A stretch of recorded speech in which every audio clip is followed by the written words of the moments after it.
Hi, I'm Old Sneelock. Welcome to another episode of Old Sneelock's Workshop.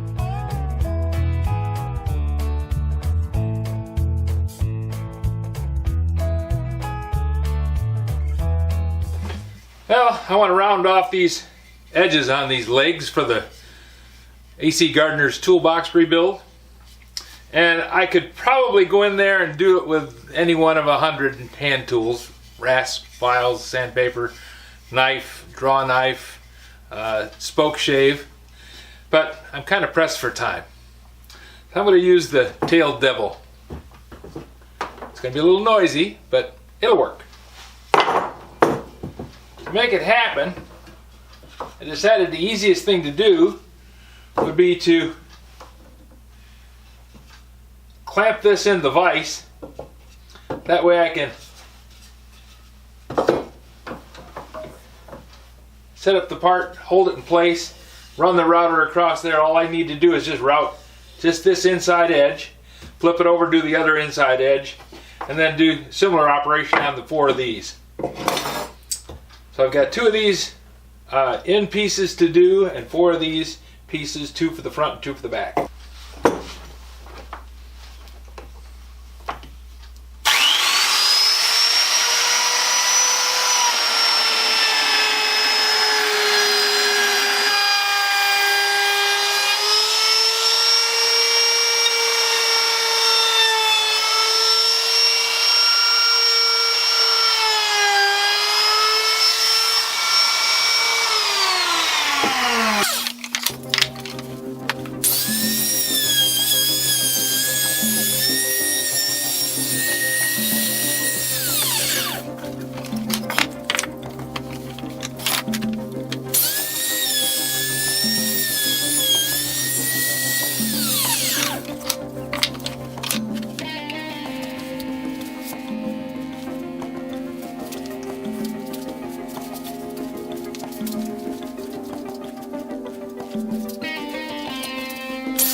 Now that I've got them routed, I'm going to set them up and attach them to the bottom of the box just temporarily so that I can glue up the corners.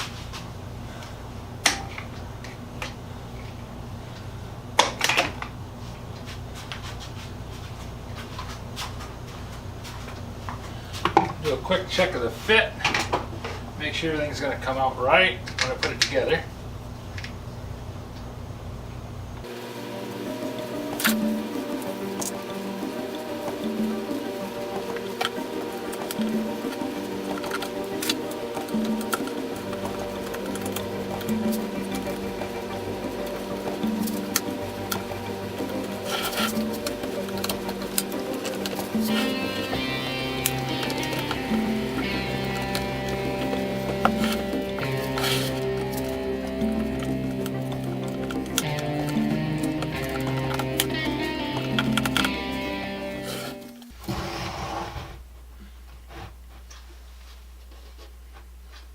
Even with the front edges, even with the back edges, I think it's going to work. Now I get to glue them together.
That's one set.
So now I have the legs glued up and I'm ready to put them on the base as soon as they dry, but it's going to have to be a long time sitting. This glue doesn't dry quickly. Tightbond II takes a little bit longer than what I expected. Tightbond III tacks right up. Tightbond II is a little slower. Tomorrow when the glue's set, I will glue them and screw them down to the bottom of the toolbox, put some black paint on them, call it good. If you have any suggestions for a new video, questions about today's video, or any of the other videos on the channel, just drop a note in the comments. You know I read them all. Thanks for watching.